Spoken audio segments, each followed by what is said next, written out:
बात गली या घर की नहीं है, पूरा शहर का शहर काटता है।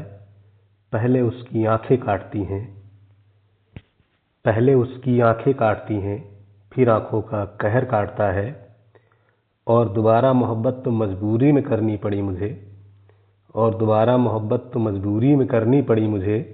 बचपन में सुन रखा था, जहर को जहर काटता है, जहर को जहर काटता है। जय हिंद दोस्तों, यूपीएसआई के प्रीवियस ईयर क्वेश्चन की सीरीज में आज फिर से हम लोग 23 नवंबर 2021 की थर्ड शिफ्ट में जो भी न्यूमेरिकल एप्टीट्यूड के क्वेश्चन आए हुए हैं उस पर आज हम लोग डिस्कस करेंगे। और ये जो शायरी अभी बोली गई है, ये हमारे एक बहुत खास मित्र हैं, वो हमको सुनाया करते थे, मिस्टर गौरव। वो भी इस समय कार्यरत हैं, यूपीपी में है।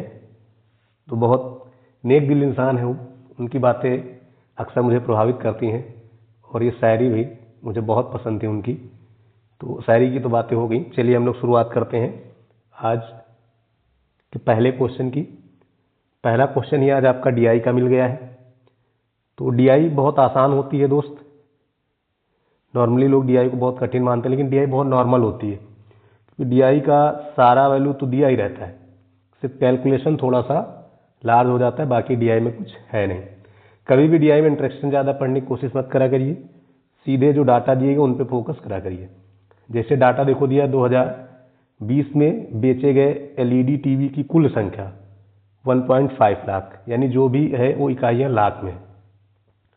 फिर कह रहा है वर्ष 2020 में ब्रांड बीबी द्वारा उत्पादित एलईडी टीवी की संख्या कितनी। तो आपको सिर्फ बीबी को देखना है। बीबी में अगर आप देखें तो आपको मिल रहा है 23%। कितना मिल रहा है दोस्त?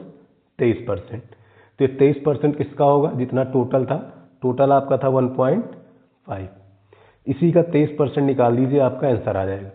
तो इसका जब आप 23% निकालेंगे तो बहुत सारे लोग बट्टे में 100 करेंगे, तो ये सब करने की जरूरत नहीं है, सीधे गुणा कराओ और मैच करा दो, जीरो अपने आप वो मैनेज हो जाएंगे। ठीक है, अब जैसे 15 से गुणा करो, 15 तिया 45, 5 15 दूनी 30 4 34, यानी जिसमें 345 होगा वही हमारा आंसर होगा, और वो हमारा ऑप्शन कौन सा है?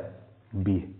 क्लियर? बाकी जीरो की तरफ भागने की जरूरत नहीं है। जब भी डीआई आएगी लगभग सारे क्वेश्चन इसी प्रकार से लग जाते हैं। अगला देखिए, अगला क्वेश्चन ये कह रहा है ब्रांड एए और ब्रांड डीडी द्वारा बेची गई एलईडी टीवी की संख्या के बीच अंतर। अब जब अंतर पूछ रहा है ना तो हमें ज़्यादा नहीं देखना है। देखो यहाँ पे डीडी में कितना है? 15, ए में कितना है? 17। तो अंतर कितने का है? 2%। अलग निकाल के नहीं करना, डायरेक्ट निकालना है।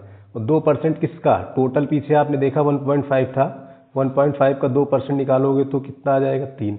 तो 3 में किस में है? बस इसी में तो है। अब कुछ लोग सोच रहे हैं जीरो कहाँ है भाई? ये जो 1.5 लिखा है किस में लिखा है? लाख में। क्लियर है? लाख लग के रखाएंगे तो हम लोग को 3000 मिल जाएगा। कोई डाउट है? चलिए अगला है, अविनाश और भुवनेश ने 8:5 के अनुपात में कुछ धनराशि का निवेश करके साझेदारी में व्यापार आरंभ किया। ठीक है भाई, अविनाश थे और भुवनेश थे। रेशियो कितना है? 8:5। आगे कह रहा है राकेश 6 माह बाद, राकेश भी आ गए और भुवनेश के बराबर, इट मीन्स कितना? 5 लेकर आ गए। अब ध्यान दो, ये आए 6 महीने बाद, तो इनकी राशि तो 6 ही माह के लिए रही, इनकी 12 और इनकी भी 12। जब रेशियो लेंगे देखो 6 से काट दो, 6 से 1 खत्म, यहाँ 2 बचा, यहाँ पे 2 बचा, और तो कुछ कट नहीं रहा, तो यहाँ से हो गया 16 10 5। ये तुम्हारा आंसर हो गया। अभी मैं आपको पार्टनरशिप के और अच्छे अच्छे क्वेश्चन कराऊंगा जब पार्टनरशिप पढ़ाऊंगा। बहुत बढ़िया बढ़िया क्वेश्चन आते हैं। ठीक है, लोग सोच ही नहीं पाते शुरुआत किधर से की जाए। मैं आपको एक ही तरीका बताऊंगा और उस टाइप के सारे क्वेश्चन उससे हो जाएंगे। अभी आप ये जो आया था एग्जाम में उसको देखिए। नेक्स्ट क्वेश्चन देखिए, नेक्स्ट है 770 तक कितनी संख्याएं 3 और 5 दोनों से विभाज्य है। देखो 3 और 5 दोनों से विभाज्य होने का मतलब है इनके एलसीएम से विभाज्य। किससे विभाज्य है? एलसीएम। और आप बताओ 3 और 5 का एलसीएम कितना होता है? 15। बीच की संख्या पूछा नहीं है, सिर्फ 770 तक पूछा है, तो जहां तक पूछा जाए उसमें सीधे भाग कर दिया करिए जिससे काटना है। तो 15 से काटना था, मैंने 15 से भाग कर दिया। अब 15 से भाग कर दो इसमें, 15 × 5 = 75, कितना बचा 2 हो गया 20, 15 51, 15 ने कितनी बार गया 51 बार, तो संख्याएं भी कितनी मिलेंगी 51 मिलेंगी। क्लियर। नेक्स्ट देखिए, अगला क्वेश्चन आपका गुणोत्तर श्रेणी का है। देखो गुणोत्तर श्रेणी पिछली बार हर सेट में आया है, गुणोत्तर श्रेणी समांतर श्रेणी, तो एक बार आप इसका वीडियो फिर से देख लीजिएगा, फार्मूले दिमाग से उतर जाते हैं, फिर गलतियां हो जाती हैं। ठीक है, आपको योग निकालना है। ठीक, अगर मैं आर की बात करूं तो देखो 1/4 है कि नहीं, हर जगह 1/4 से गुणा हो रहा है, आर 1/4 हो गया। एस एन बराबर होता है ए आर की पावर n -1 अपॉन आर -1, या फिर 2 होते हैं ना, दूसरा होता है ए आर 1 माइनस आर की power n upon 1 minus R. Condition क्या है, अगर r 1 से बड़ा है तो ये वाला होगा, 1 से छोटा है तो ये वाला होगा। देखो 1/4 1 से छोटा है, मतलब हमको ये लेके चलना है। ठीक है, पहला पद है 3/4, कोई डाउट है इसमें। आगे देखो 1 -1 अपॉन 4 की पावर n। अब कुछ चीजें डायरेक्ट करना है, जैसे 1 से 1/4 घटाओगे तो 3/4 बचेगा कि नहीं। अब 3/4 क्या हो जाएगा, कैंसिल हो जाएगा। हमारे पास बचा कितना 1 -1 अपॉन 4 की पावर n, यही तुम्हारा आंसर हो गया। कोई डाउट है, यानी कौन सा ऑप्शन सही हो गया, तीसरा। क्लियर। नेक्स्ट देखिए, नेक्स्ट है यदि शब्द अप्रेंटिस के चौथे, पांचवें, सातवें और आठवें अक्षर से एक अर्थपूर्ण शब्द बनाना संभव हो तो उस शब्द का पहला अक्षर कौन सा होगा। यदि एक से अधिक शब्द बनते हैं तो m अंकित कीजिए। तो चलिए देखिए भाई, इसको कैसे लगाते हैं। तो पहले जो जो बोला उसको निकाल लीजिए, चौथा, पांचवा, सातवां और आठवां।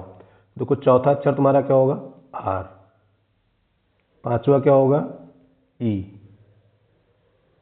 फिर क्या निकालना सातवां तुम्हारा क्या होगा टी, और आठवां क्या होगा आई। तो इन चार से मिलकर अब हमें शब्द बनाना है। देखो एक तुम्हारा बन जाएगा टायर, TIRE, एक शब्द ये बन सकता है।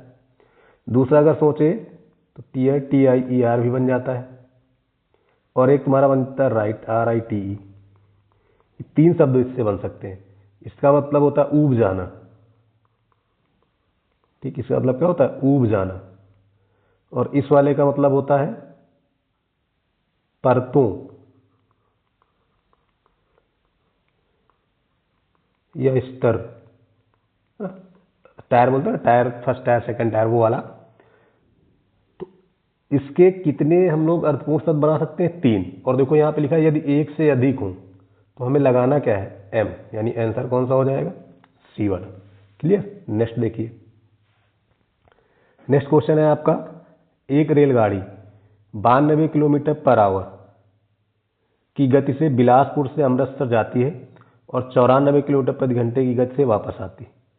यदि पूर्ण यात्रा में उसे 186 आवर का समय लगता है तो बिलासपुर और अमृतसर के बीच की दूरी क्या होगी। अब एक चीज अगर आप नोटिस करो तो बिलासपुर से अमृतसर गया है और अमृतसर से बिलासपुर आया है, यही तो है, यानी डिस्टेंस हमारी क्या हो गई सेम हो गई। और जब डिस्टेंस सेम हो जाए तो speed directly inversely proportional to time, यानी स्पीड का उल्टा टाइम हो जाता है। तो यही चीज हमको करना है। देखो 92 और 94, यही था, ये है स्पीड। इसको मैं अगर उल्टा कर दूं तो ये हमारा क्या बन जाएगा टाइम बन जाएगा। कोई डाउट है यहाँ तक भाई। स्पीड का इनवर्स मैंने क्या बना लिया टाइम। जो स्मार्ट लोग हैं वहीं पे रेशियो ले लेते हैं, ऊपर से रेशियो लेके लिखते हैं। अब इसका जब रेशियो लेंगे तो 2 से कट रहा है, इसको 2 से काटेंगे 47 बार, इसको 2 से काटेंगे 46 बार। तो देखो टोटल टाइम यहाँ से कितना हो रहा है 93, और आपको दिया कितना गया है 186। कितनी बार गया है 2 बार। एक की वैल्यू कितनी हो गई 2। अब दूरी निकालना है, तो देखो एक साइड की निकाल लो, दूसरी साइड भी वही होगी। तो दूरी क्या होगा चाल गुणे समय। तो चाल है 92, समय हो जाएगा 47 की वैल्यू 47 गुणे 2, क्योंकि एक की वैल्यू कितनी है ये 2, तो 47 की वैल्यू कितनी हो जाएगी 47 गुणे 2। क्लियर। अब इसी को सॉल्व कर लेंगे, हमको आंसर मिल जाएगा 86 48। कोई डाउट है इसमें? नेक्स्ट देखो, एक क्लास आपको मैं बनाऊंगा जहां पर डिस्टेंस सेम और टाइम सेम कि कौन कौन से क्वेश्चन ऐसे होते हैं जो इस तरीके से लग जाएंगे, तो वो सारे क्वेश्चन एक साथ सॉल्व कर लिए जाएंगे। अगला देखिए, अगला क्वेश्चन देखें। अगला ये है कोडिंग डिकोडिंग का। ठीक है, अगर अब आप यहां पर ध्यान दें तो इधर है तुम्हारे 3 3 6 वर्ड और इधर लिखे 2 2 4 2 6 2 8 2 10 2 12। इसका मतलब एक का 2 में कोडिंग किया गया है। ठीक है, जैसे एस है तो एस को इन्होंने लिख दिया टी और आर। ठीक, उसके बाद हमारा टी है, टी को लिख दिया यू और एस। उसी तरह आर को लिख दिया है एस और क्यू। तो देखो अगर मैं ध्यान दूं तो एस का होता है 19, इसका होता है 20 और इसका होता है 18। उसी तरह इसमें देखें, इसका होता है 20, इसका होता है 19, इसका होता है 21। सारी नहीं चेक की जाती, दो ही से हम लोग पकड़ लेते हैं। यहाँ पे देखो 18 है, इधर 17 और इधर 19। तो पता ये चल रहा है कि इस साइड में एक घटा के लिखना है और इस साइड में एक बढ़ा के लिखना है। फिर इधर एक घटा के लिखना है, फिर इधर एक बढ़ा के लिखना है। इधर एक घटाएंगे, इधर एक बढ़ाएंगे। अब जैसे ई है, ई का होता है 5, तो इधर घटाना है यानी डी लिखेंगे और इधर बढ़ाना है यानी एफ लिखेंगे। बात समझ रहे हो ना? उसी तरह एक्स है, अब एक्स में एक कम करोगे तो डब्लू, एक्स में एक बढ़ाओगे तो वाई, ये तो मिलेगा। उसी तरह पी देखो, पी में एक कम करेंगे ओ मिलेगा, इधर जाएंगे क्यू मिलेगा। बात समझिए, ऐसे ही करते आपको जाना है। तो जब ऐसे ही करते जाओगे तो आपको मिलेगा F D Y W Q O P N S Q. देखो पी एन एस क्यू इसी में है, तो यही वाला आंसर क्या हो गया? सही हो गया। पूरा हल करने की जरूरत नहीं थी। नेक्स्ट देखिए, नेक्स्ट कह रहा है कि पाइप ए एक टैंक को 60 मिनट में खाली कर सकता है, पाइप बी उसी टैंक को 90 मिनट में भर सकता है, पाइप सी उसी टैंक को 120 मिनट में भर सकता है। तो तीनों पाइप को एक साथ खोला जाए तो खाली टैंक को भरने में कितना समय लगेगा? डायरेक्ट लगाता हूँ यहीं से। देखो 60, 120 और 90, इसका एलसीएम कितना बन जाएगा? 360 बनेगा। ए के हिस्से में देखो क्या आ जाएगा, ए का 60 है ना, -6, बी का 90 यानी प्लस का 4, सी का प्लस का 3। तो ये दोनों मिले तो प्लस का 7 हो गया, ये माइनस का 6 यानी प्लस का 1 बचा। तीनों मिलेंगे तो +1 क्षमता बचेगी, तो क्षमता से भाग कर दो, तुम्हें समय मिल गया 360। क्लियर। अब वहाँ एग्जाम में बैठ के लिखना नहीं कि 160 बी 90 सी इतना फिर लास्ट हल, डायरेक्ट करने की आदत डालें। अगला देखिए, अगला इसमें आपको सेटिस्फाई करना है। तो लास्ट में देखो हर जगह आपका बराबर है, इसका मतलब बराबर हमारा 43 आना चाहिए। अब बराबर में 43 होगा कैसे? बराबर में 43 कैसे होगा? तो देखो 13 दूनी 26, 26 17 43, यानी गुणा करो और जोड़ दो। तो इधर गुणा है फिर जोड़, यानी ए ऑप्शन आपका सही हो गया। क्लियर। नेक्स्ट देखिए, नेक्स्ट देखो क्या कह रहा है भाई। नेक्स्ट आपका है रूट के अंदर 12.96, फिर 29.16 डिवाइडेड 7.29, फिर डिवाइडेड बाई इंटू 51.84। सॉल्व करना है। देखिए ये है 36 का यानी 3.6 का, ठीक है। 29.16 होता है 54 का, 5.4 का, साइन का है क्या? गुणे का। यहाँ पे डिवाइड 729 आपको पता है 27 का होता है यानी 2.7, और 5184 हमारा होता है 7.2 का। क्लियर। कोई डाउट है इसमें? अब इसको जब आप सॉल्व करोगे तो यहां से 3 मिलेगा, ठीक है। यानी हमें क्या मिला? 3.6 इंटू 3 इंटू 7.2। यही तो मिलेगा। और इसको जब आप सॉल्व कर लेंगे तो आपको आंसर मिल जाएगा 51.84। कोई डाउट हो मन में तो बताएं। ये तो हो गया स्क्वायर निकाल के, अगर आपको याद है तो। जिसको नहीं याद वो भाई देखो कैसे करेगा। इतना तो क्लियर है कि होल रूट सब पे लगा है, तो आप पूरा होल रूट एक साथ बना दीजिए।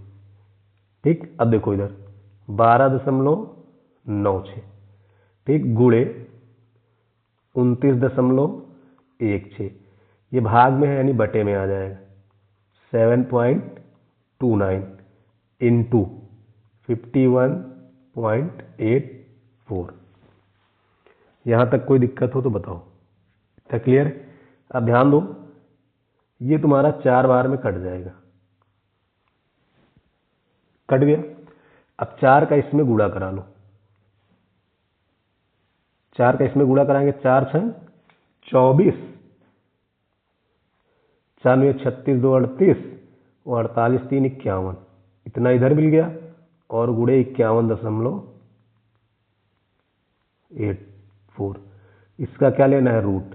अब बताओ, संख्या 2 बार हो गई तो 1 बाहर हो जाएगा, नहीं यही आंसर हो जाएगा। तो अगर आपको नहीं पता था कि किसके स्क्वायर है तो आप ऐसे सॉल्व कर सकते थे। ठीक है, अगला देखिए। अगला क्वेश्चन है C7 G14 फिर क्वेश्चन मार्क O28 S35। एक चीज आप देख रहे होंगे कि 7 7 बढ़ रहा है। देखो 7 14, 7 21, 7 28, 7 35। तो 21 हमारे दो ऑप्शन में हो गए, तो 2 तो मेरे कट गए। अब इन दोनों को चेक करना है। देखो C 3 होता है, ठीक, C कितना होता है? 3। अब 3 में G होता है 7, 4 प्लस हुआ, ठीक, 7 4 11, 11 4 15, 15 4 19, यानी यहाँ पे 11 वाला आएगा। और 11 किसका होता है? K का। ये आंसर कौन सा सही हो गया? A, यानी कि +4 होते जा रहा है। ठीक है, +4। अगला देखिए, ये तो बहुत आसान है। आई होप इसको करने में तो कोई दिक्कत होगी नहीं। कोई दिक्कत है? कर दिया जाए। देखो इसको सॉल्व करेंगे तो यहाँ 8 आएगा, और 15 8 कितना हो जाएगा? 23 हो गया। इसको सॉल्व करोगे तो 31 आएगा। 31 से कितना माइनस हुआ? 23, और 31 से 23 हट गया तो बचा कितना? 8। अब खाली तुमको सबको जोड़ना है। ठीक, यूनिट प्लेस मैच करा लो।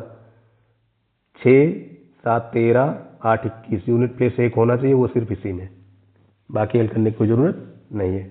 नेक्स्ट देखिए।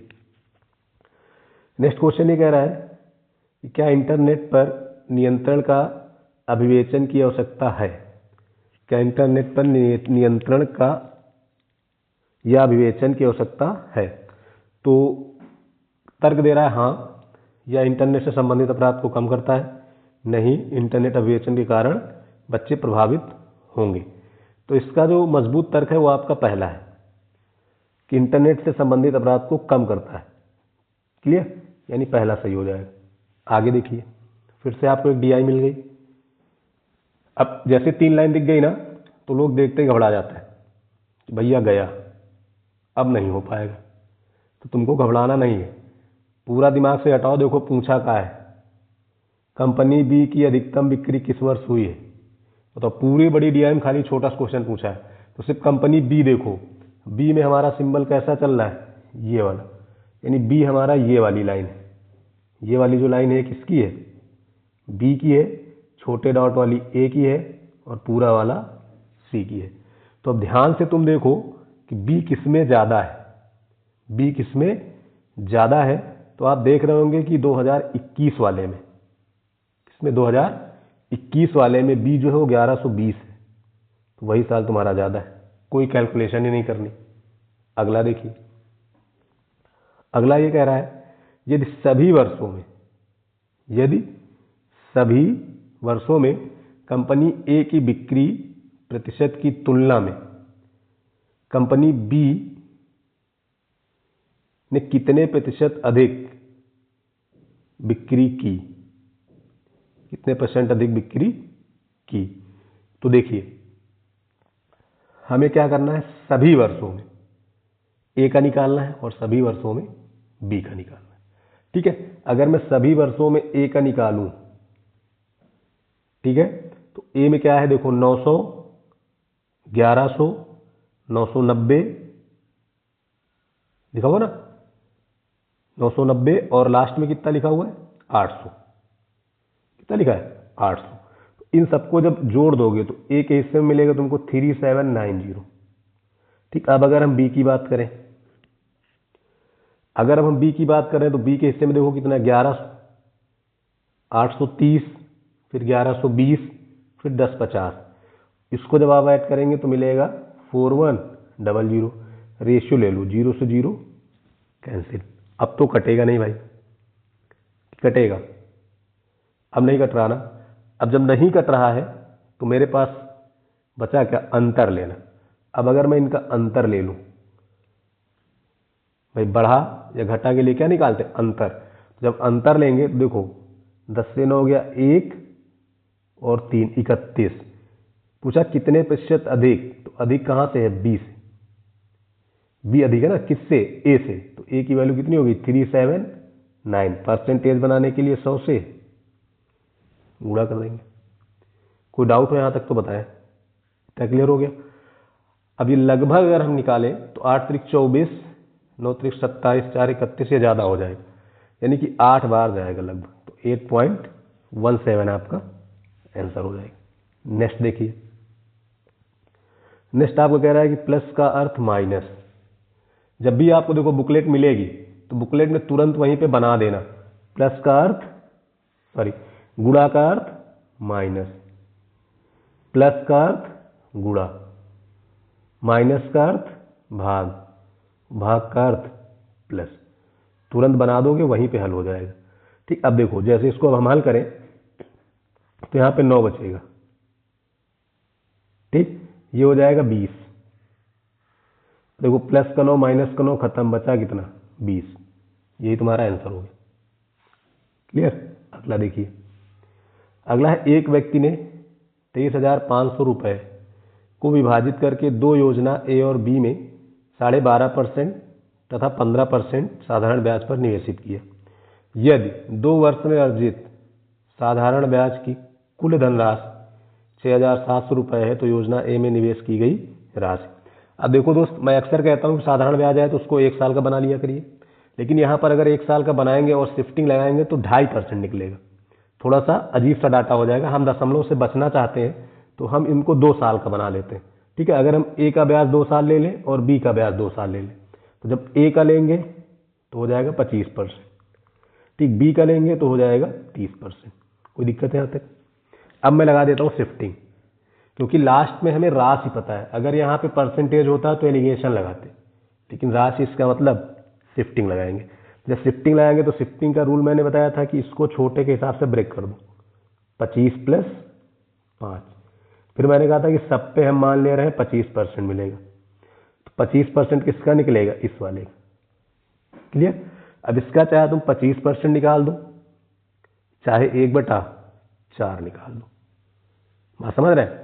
चाहे 25% निकाल दो और चाहे 1/4 निकाल दो।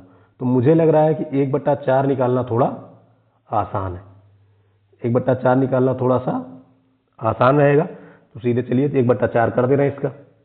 जब 1/4 करेंगे तो 4 पंचे 20, 3 4 8 32, 4 7 28 और 4 पंचे 20, यानी हमको 25% के हिसाब से ब्याज मिलेगा 5,875।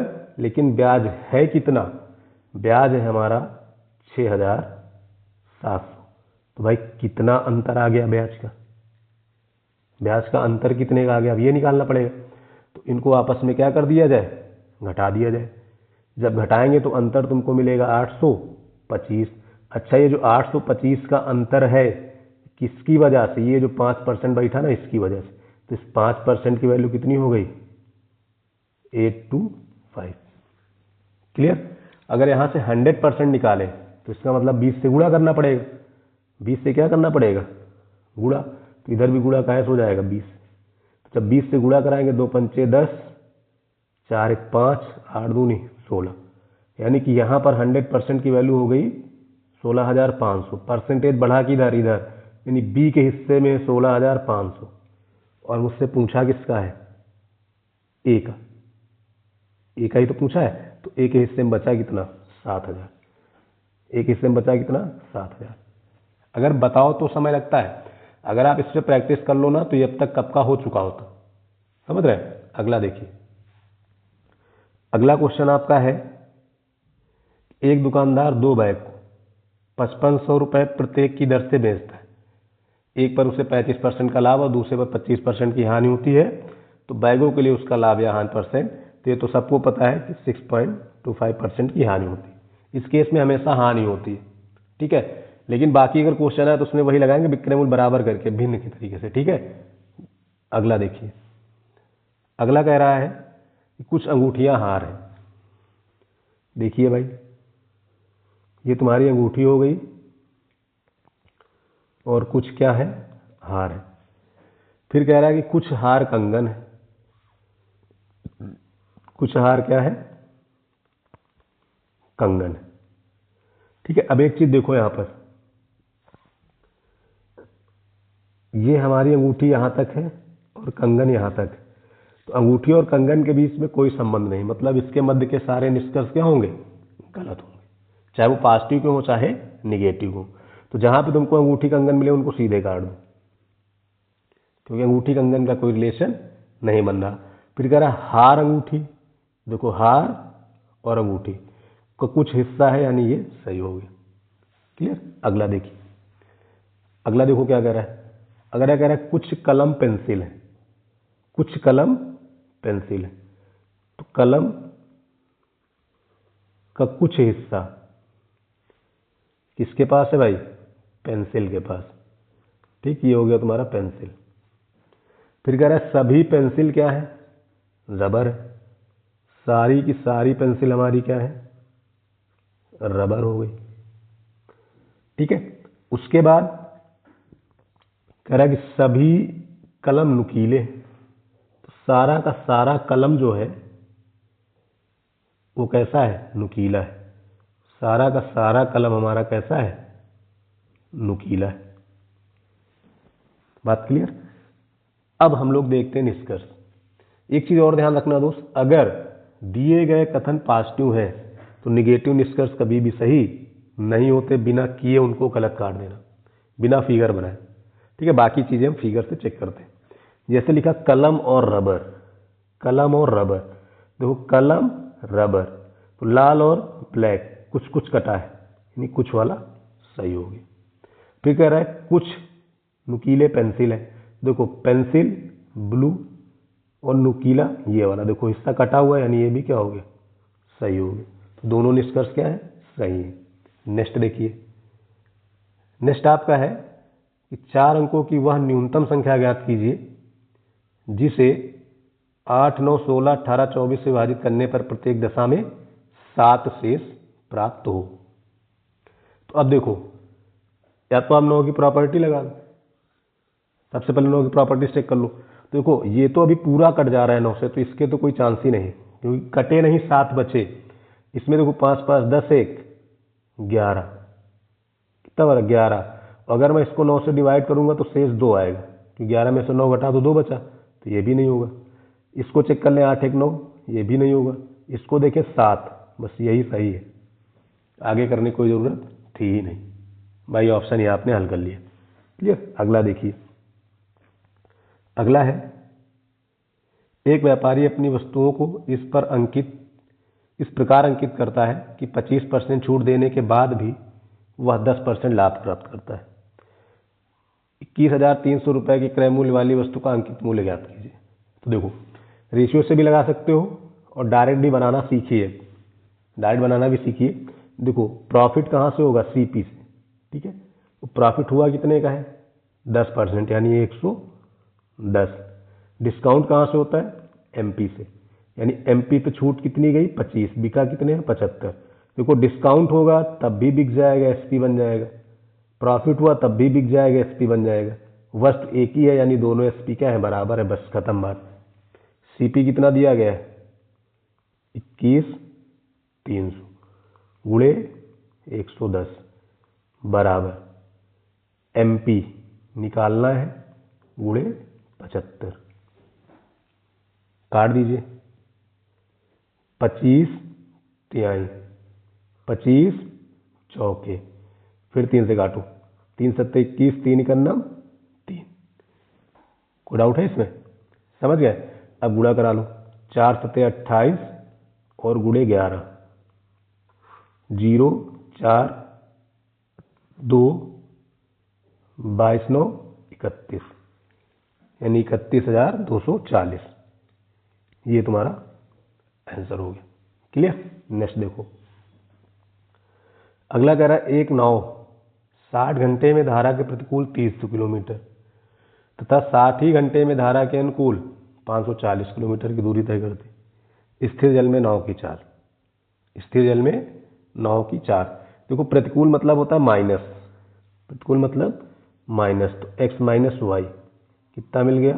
5 kilometre per hour by speed upon, speed निकालने के लिए करेंगे डिस्टेंस अपॉन टाइम। अनुकूल मतलब x प्लस वाई, यहाँ लग रहे हैं 60 घंटे, दूरी चला है 540, यानी कितने की स्पीड? 9। अब निकालना किसका है? नाव। नाव मतलब बड़ी चाल, बड़ी चाल के लिए दोनों को जोड़कर 2 से भाग, कितना आ जाएगा? 7। क्लियर? नेक्स्ट देखो, चलो ये क्वेश्चन देखो, इसमें क्या है कि 2011 से 2021 तक कंपनी बी की बिक्री में कितने प्रतिशत की वृद्धि हुई है। ये भी डीआई का क्वेश्चन है। अच्छा 3 लाइन देख के लोग डर जाते हैं, तो डरना नहीं है। देखो पहले पहचानो, बी वाली लाइन ये है, ये है ए वाली। अब बी में हमें लेना कौन सा है? 2011 और 2021। तो देखो 11 में कौन सा है? ये है बी का, और 21 में कौन सा है? ये वाला। ये तो है, यानी हमारा बना क्या है? 2011 में है 830 और 2021 में है 1120। अगर रेशियो ले ले तो ये कट गया, कट गया कि नहीं? तो हमारे पास देखो इधर अंतर ले रहे हैं, अगर अंतर लेंगे तो कितना बचेगा? यहाँ से 12 से 3 गया 9 और 2 यानी 29, और 29/83 परसेंटेज बनाएंगे तो 100 से गुणा हो जाएगा। अब इसको मुझे सॉल्व करना है, इसको क्या करना है? सॉल्व करना है। तो 8 त्रिक 24, पहले जाएगा 3 बार, कितनी बार जाएगा? 3 बार। 290, 83 तिया होता है 249, बचा कितना? 41, फिर लग गया 0, 410। अब 410 का मतलब हो गया 5 बार जाएगा नहीं, 4 बार जाएगा। तो कौन सा ऑप्शन सही है? सी वाला। आगे हल करने की कोई ज़रूरत नहीं, मैंने कहा ना वहाँ तक पहुँच जाओ, उसके बाद ऑप्शन से, फिर आगे मुझे करने की कोई ज़रूरत नहीं होती। अगला देखिए, ये तो आप सब लोग कर ही लेंगे। कुत्ता पिल्ला है तो बाघ क्या होगा? आपको पता है शावक होता है, बच्चे का नाम लिखा है शावक। ठीक है, अगला देखिए, अगला है उस अर्धगोले का कुल पृष्ठीय क्षेत्रफल ज्ञात करें जिसकी त्रिज्या 51 सेंटीमीटर और पाई का मान है 3.14। तो देखो अर्धगोले का मतलब होता है ये, ठीक है। जब आप संपूर्ण पृष्ठ पूरे गोले का लिखते हो तो होता है 4πr²। जब अर्धगोला करेंगे तो आधा हो जाएगा 2πr²। लेकिन इसमें एक ऊपर वाला जो सरफेस होता है ना, इसका πr² बढ़ जाता है, यानी कि अर्धगोले का जो कुल पृष्ठीय क्षेत्रफल होता है वो होता है 3πr²। क्लियर? अब इसी में आपको वैल्यू रखनी है 3, पाई का मान 3.14 और आर की वैल्यू है 51, 51 गुणे 51। कोई दिक्कत है यहाँ तक? अब जैसे मान लो तुमको 51 का स्क्वायर करना है तो ये होता है तुम्हारा 2601, ठीक। फिर इसका 3 गुना कर दो, 0 3 26 3 78। अब इसमें तुम 3 इसका गुणा करा लो 3.14। कोई दिक्कत है? तो जब ऐसा आप कर लेंगे तो इसका आंसर आ जाएगा 24,501.42। ठीक है, आगे देखिए, अगला क्वेश्चन है यदि 440 का 20%, 550 के 40% से x% कम है तो x का मान। अब देखो बहुत सारे लोग क्या करते हैं, पहले इसको सॉल्व करते हैं। आपको सॉल्व नहीं करना है, आप डायरेक्ट लिखो। देखो इधर कितना है 440 का 20, इधर है 550 का 40, सीधे रेशियो ले लो, कुछ करना है नहीं, 20 दूने 40, 0 से 0, इधर 4, इधर 5, इधर 2, यानी रेशियो हो गया 2 और 3, 2 और 5, रेशियो कितने का हो गया 2 और 5। अब क्या कहा है, से x% कम है, देखो इससे कम है ना, कितना कम है 3, कहां से 5 से, परसेंटेज बनाने के लिए 100, यानी 20 तिहाई 60% तुम्हारा आंसर। अब ये नहीं पहले निकालो फिर लिखो, वो नहीं करना, सीधे रेशियो लगा दो। ठीक है, अगला देखिए, अगला है कि एक मूलधन में साधारण ब्याज दर पर 4 वर्ष में 20% की वृद्धि होती है, समान ब्याज दर पर 2 वर्षों के बाद 50,500 रुपए पर प्राप्त चक्रवृद्धि ब्याज ज्ञात कीजिए। अब देखो 4 वर्ष में कै परसेंट बढ़ा, 20%, एक वर्ष में कितना बढ़ा होगा 5%, तो यही तुम्हारा रेट ऑफ इंटरेस्ट हो गया, क्योंकि हमने प्रिंसिपल कितना मान के चल लिया 100%, और जो 100 पर मिलता है वही हमारा रेट होता है। अब इस 5% का हमें कितने साल लेना है, 2 साल लेना है, 2 साल लेना है, तो चाहे ट्री लगा लो चाहे ऐसे लगा लो। अगर आप ट्री लगाएंगे तो इससे पहले निकालेंगे 5%, 2 जीरो खत्म हो गए, 50 25, 50 25, ठीक है, फिर इस पे 5% लिया जाएगा। भाई 2 साल मतलब कितनी बार, 2 बार, 2 साल का मतलब 2 बार। जब इस पे 5% लेंगे तो हमारा कितना हो जाएगा 12, 625, और 2 अंक बाद क्या लगा देंगे दशमलव, और 2 साल के लिए रेशियो क्या होता है 2 और 1, यानी इसका 2 गुना हो जाएगा, 50, 50, इधर कितना मिलेगा 126.25। कोई दिक्कत है, तो देखो ये हो गया 5176, 5176.25। कोई डाउट है इसमें? अगला देखिए, अगला है एक कार्य को 143 दिन में कर सकता है, एक्स जो है एक कार्य को 143 दिन में। अगर तुम चाहो तो ऊपर से बना सकते हो, ठीक है। फिर क्वेश्चन ये कह रहा है कि इसने 59 दिन तक अकेले कार्य किया, फिर शेष कार्य को वाई ने 84 दिनों में पूरा किया। शेष कार्य को वाई ने कितने दिन में पूरा कर दिया 84 दिनों। तो ध्यान दो, बहुत सारे लोग कई सारे तरीके लगाते हैं, मैं आपको एक ही लाइन बता रहे हैं भाई। अगर हम मान लें कि 143 दिन है तो हमारा काम भी 143 हो जाए, ठीक है, तो उस हिसाब से इसकी क्षमता कितनी हो जाएगी 1 हो जाएगी। और इसने 59 डेज वर्क किया है तो 59 डेज का वर्क हटा दो, 59 डेज का वर्क क्या कर दें हटा दे। जब इसको हटाएंगे तो काम बचेगा कितना 84, ये तो बचेगा। और इस 84 काम को कौन कर रहा है वाई कर रहा है। वाई ने किया कितने दिन में 84 दिन में किया। तो अगर यहां से वाई की इफिशियंसी निकालें तो इफिशियंसी क्या होती है वर्क अपॉन टाइम। इफिशियंसी क्या निकलेगा वर्क अपॉन टाइम। तो हमारी इफिशियंसी कितनी हो गई 1 पर डे वर्क ही तो हमारी इफिशियंसी होती है। तो 84 दिन में अगर 84 काम तो एक दिन में एक काम। उस हिसाब से अगर हम दोनों को मिला दें x प्लस वाई कर दें तो इफिशियंसी हो जाएगी 2 और टोटल कार्य तुम्हारा कितना है 143। यानी इसको 2 से भाग कर देंगे तो हमें नंबर ऑफ डेज मिल जाएंगे। कोई डाउट है इसमें? तो आंसर हो जाएगा 71.5। क्लियर? आगे देखिए, अगला कह रहा है वर्ष 2077 का कैलेंडर वर्ष के समान होगा। अब देखिए इसको जब हम लोग निकालते हैं तो एक छोटा सा लॉजिक याद रखना, मैं आपको बता रहा हूं। जब भी समान वर्ष का कैलेंडर निकालना हो, ठीक है, तो जैसे साधारण है और एक होता है लीप, आप लोग पढ़े होंगे रीजनिंग में। तो साधारण में हम लोग नॉर्मली जोड़ेंगे 11, कितना जोड़ेंगे 11।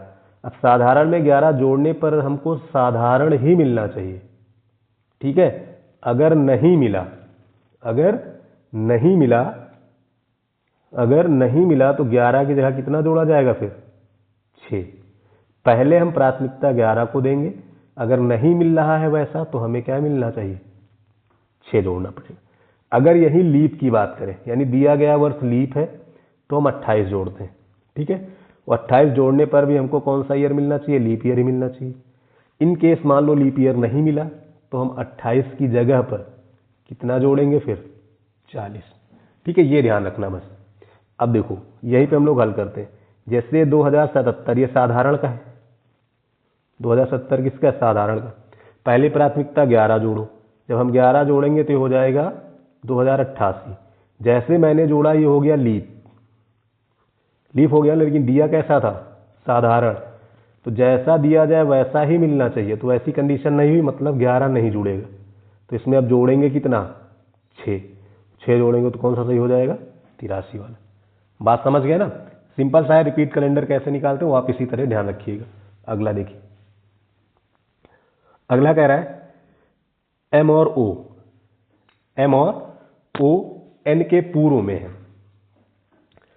एम और ओ जो है वो एन के पूर्व में है, पी एन के उत्तर में है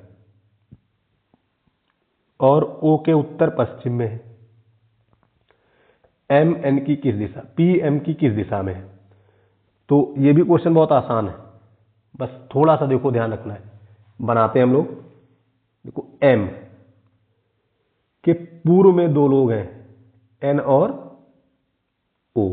अच्छा, आप समझ नहीं आ रहा कि हम कैसे बनाए, कौन किधर है? अगर मैं पी को ऊपर बैठा दूं कहीं पे, ठीक है, पी जो है एन के उत्तर में है, जाहिर सी बात ऊपर ही रहेगा। ओ के उत्तर पश्चिम में, इसका मतलब ओ से डायरेक्शन ऐसे गई है इसकी, तभी तो उत्तर पश्चिम बनेगा। देखो ये इधर उत्तर हो गया, तो इनके लिए डायरेक्शन देखो उत्तर पश्चिम बन गई। ठीक, अब क्वेश्चन ये कह रहा है कि जो हमारा पी एम की किस दिशा में है। देखो एम यहां पे है, डायरेक्शन कौन सी लेनी है? ये वाली। तो ये है उत्तर और ये है पूर्व, इनके बीच की दिशा कौन सी होती है? उत्तर पूर्व। क्लियर? आगे बढ़ते हैं। अगला, किसी संख्या को 16 से विभाजित किया जाता है तो शेष 7 प्राप्त होता है। उसी संख्या के वर्ग को 16 से विभाजित करेंगे तो क्या शेष होगा? ये तो बहुत चिर परिचित क्वेश्चन है। जो शेष बचे उस पर वही प्रक्रिया कर दो जो कही जाए। ठीक है, तो हम इस पर प्रक्रिया क्या करेंगे? वर्ग। तो 7 का वर्ग करेंगे 49 हो जाएगा, भाग किससे कर रहे थे? 16 से। शेष कितना बचा? 1। ये तो नथिंग वाला क्वेश्चन था। आगे देखते हैं। अगला है, जब आप 100 से 1000 तक की गिनते हैं तो अंक 4 कितनी बार आता है? जब ऐसे क्वेश्चन आए कि हमको कौन सा अंक कितनी बार है, तो जीरो को छोड़कर लगभग सब में आपको ये तरीका मिल जाएगा। 9n + 1 और 10 की पावर n - 2। ठीक है, जहां n है अंक, यानी कितने अंक की संख्या है। तो देखो 100 से जब हम लोग शुरू करेंगे तो 1000 तक में, 1000 में तो 4 है नहीं, तो इसके इधर हमको 3 अंक की संख्याएं मिलेंगी। तो इसका मतलब n की वैल्यू 3 रखना है। तो 9 3 27 1 28। यहाँ n बराबर 3 रखेंगे तो 2 घट जाएगा, 1 बचेगा, यानी 10 की घात 1। तो इसका आंसर कितना हो जाएगा? 280। बात समझ गए? कोई डाउट हो तो आप बताएं। अच्छा, किसी मन में शंका होगी कि मैं समझ में नहीं आ रहा, तो जैसे देखो हम निकालें कि 1 से 10 तक में 9 कितनी बार आएगा? 1 से 10 तक में 9 कितनी बार आएगा? तो देखो तरीका यही लगाएंगे, 9n + 1 और इधर होगा 10 की घात n - 2। तो देखो हम जब 1 से 10 तक की बात करेंगे तो हमें संख्या कितने अंक वाली मिलेंगी? 1 अंक वाली, यानी n की वैल्यू कितनी हो जाएगी? 1 हो जाएगी। अब देखो यहाँ 1 रखेंगे तो 9 1 10, यहाँ रखेंगे 10 की घात -1 हो जाएगा। तो इसको जब तुम सॉल्व करोगे तो 1 मिलेगा, और आप देख रहोगे कि 1 ही होता है वहां पर। बात समझ रहे हैं? तो इस चीज से आप यहाँ पे निकाल सकते हैं कि उनके बीच में कितने अंक हैं। क्लियर? चलिए आगे बढ़ते हैं। अगला है, ये भी बहुत आसान है, ये तो आप कई बार पढ़ चुके होंगे, इसमें आपको कुछ करने की खास जरूरत नहीं है, देख भी रहे होंगे। बहुत सिंपल सा क्वेश्चन है। बताइए भाई, इसका आंसर बताइए, जल्दी बताइए, फिर मैं इसको बता रहा हूं। बताया जाए? चलो देखो, देखिए इसमें क्या किया गया है। इधर से 2 हटाए गए, पीछे से 2 हटाए गए, ये शब्द बन गया। जब अगला लिख रहे हैं, देखो सी के पीछे वाला 1 अंक ले लिए और इसके आगे वाला 1 अंक ले लिए, वही किए ना। फिर जब आगे गए, देखो ये 2 हटा दिए, ये 2 हटा दिए, अब इसके आगे जाओगे तो ओ के पहले वाला एक अंक लेना पड़ेगा यानी सी, और ए के बाद वाला यानी बी। तो खाली ए का ऑप्शन है ये वाला, ये टिक कर दो, बाकी बी इसके मिलाने की कोई जरूरत नहीं है। नेक्स्ट देखिए, नेक्स्ट है एक कॉलेज में पुरुष और महिलाओं की संख्याओं के बीच का जो अनुपात है वो आपको दिया गया है 25:26। यदि पुरुषों की संख्या में 20% की वृद्धि और महिलाओं की संख्या में 30% की वृद्धि होती तो कॉलेज में पुरुष और महिलाओं का नया अनुपात क्या होगा। तो देखो पहले इनका 25 था और इनका 26 था। अब इसमें प्लस करना है 20% और इसमें प्लस करना है 30%। तो तुम अलग से ना निकालो ना हल करो। कुछ लोग को 130 करके हल करे लगे, 26 में गुणा करावे लगे 130 से, वो नहीं करना। तुमको अनुपात ही तो बताना है। जब अनुपात बताना है तो सीधे सीधे लिखो ना भाई, 25 गुणे 120%, इधर लिखो 26 गुणे 130%। अब कुछ लोग के मन में शंका, 100 कहाँ चला गया बट्टे वाला। अरे भाई रेशियो ले रहे हो तो काऊ जी कैंसिल, 0 तो 0 खत्म, 2 से काट दो, 2 छन 12, इधर 13, यहाँ हो गया 150, इधर हो गया 13 13 169। यही तुम्हारा आंसर हो गया, कुछ करना ही नहीं था। बेवजह परेशान हो जाते लोग। अगला देखिए, अगला क्या कह रहा है। अगला क्वेश्चन आपका है कि एक मोबाइल को 7,525 रुपए में 65% की हानि पर बेचा जाता है, इसे 34,400 रुपए में बेचा गया होता तो वास्तविक लाभ प्रतिशत क्या होता। अब बहुत सारे लोग यहाँ सीपी निकालने लगेंगे। नो डाउट भाई, सीपी क्यों निकालना। देखो सीधे सीधे समझो, जब आप इतने में बेच रहे हैं 65% की हानि, 65% की हानि का मतलब होता है कि वस्तु जो 35% बिक रही। यही तो मीनिंग हुआ। सिंपल वे में खाली समझिए। जैसे ये हो गया, इसका मतलब क्या हुआ। इसका मतलब ये हुआ कि 75/25 की जो वैल्यू है वो 35% के बराबर है। तो आपको 34,400 की वैल्यू निकालनी है। ठीक है, 35% की जो वैल्यू किसके बराबर है, 75/25 की। हमको निकालनी किसकी वैल्यू है, 34,400। बतिए खत्म हो गई, कुछ भी नहीं था भाई क्वेश्चन। 25 से काट दो, काटे 25 तिया 75 और 25 से कन्नम 25, यस काटो 25 चौके 100। काटना मेरा थोड़ा कैजुअल होता है, मैं 2 जीरो काट दे मतलब 4 से गुणा हो गई। कोई डाउट है इसमें तो बताए, यहीं तक समझ में ना हो तो बताओ। आ गया। अब देखो 7 से कट जी, 7 25 35, इसको काटो 7 चौक 28, 7 त्रिक 21, कट गया कि नहीं। आगे बढ़े। अब देखो 5 से ये कटेगा नहीं, तो यहाँ यूनिट पर कत्ता लिखा 4। अच्छा 3 में किससे गुणा करिए, यूनिट प्लस 4 मिली 8 से, 8 त्रिक 24, 8 चौक 32, 2 34, यानी कै बार में खत्म कहानी, 8 बार, बस खत्म। 8 पंच 40, 40 चौका 160, यानी वस्तु 160 में बिकी है। 160 में बिकने का मतलब 60% का प्रॉफिट। क्लियर, आगे बढ़ो। तो देखिए इसमें क्या है, 3 क्रमागत वर्षों के लिए एक उत्पादन का मूल्य क्रमशः 138 रुपये प्रति लीटर, 276 रुपये प्रति लीटर और 345 रुपये प्रति लीटर था। यदि एक आम व्यक्ति उस उत्पादन पर प्रतिवर्ष औसतन 15,180 रुपये खर्च करता है तो तीनों वर्ष के लिए उस उत्पाद का प्रति लीटर औसत मूल्य कितना होगा। अब देखो अगर इसको हम बेसिक से लगाएंगे तो कैलकुलेशन बहुत लंबा होगा। हमको 138 से भाग करना पड़ेगा, 276 से करना पड़ेगा, 345 से करना पड़ेगा। औसतन मतलब ये होता है कि हर साल आप लगभग इतने रुपया खर्चा कर रहे हो। ठीक है, तो हम कोई एक ऐसा डाटा ले लें जो छोटा भी रहे और भाग करना भी आसान रहे। तो हम लोग छोटे डाटा के लिए या उस ऐसा डाटा लें जो सबसे कट जाए, उसके लिए हम लोग लेते क्या है, एलसीएम। तो हम लोग कर क्या रहे हैं कि जो हमारे पास मूल्य दिए गए हैं 138, 276 और 345, इनका एलसीएम ले लेते हैं। अच्छा अब एक समस्या और है कि इतने बड़े एलसीएम कैसे निकालें, ये भी मेजर दिक्कत हो गई। तो अब इसको हम कैसे करेंगे, तो देखिए अगर इनका हम ले ले अंतर, एलसीएम के लिए बताया था ना कि एचसीएफ ढूंढो। एलसीएम ले क्या ढूंढा जाए, एचसीएफ। एचसीएफ अगर आप निकाल लेंगे तो आंसर एलसीएम लेने में आसानी हो जाती। समझ रहे हैं बात? तो इसका जब हम अंतर ले लें, कितना ले लें अंतर, तो इसका जो अंतर होगा वो आएगा 138। अब देखो 138 एक बार में, ये 2 बार में, लेकिन यहाँ 5 बन गया, कहानी नहीं बन रही।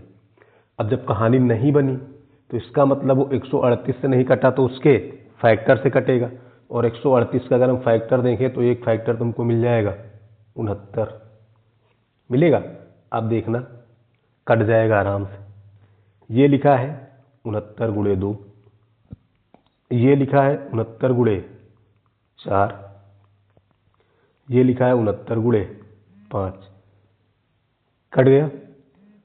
अब देखो यहां से ये हो गया 69 गुणे, सिर्फ इनका एलसीएम लेना है, कितना हो जाएगा 20। अब देखिए, अब यहां से हम लोग इसका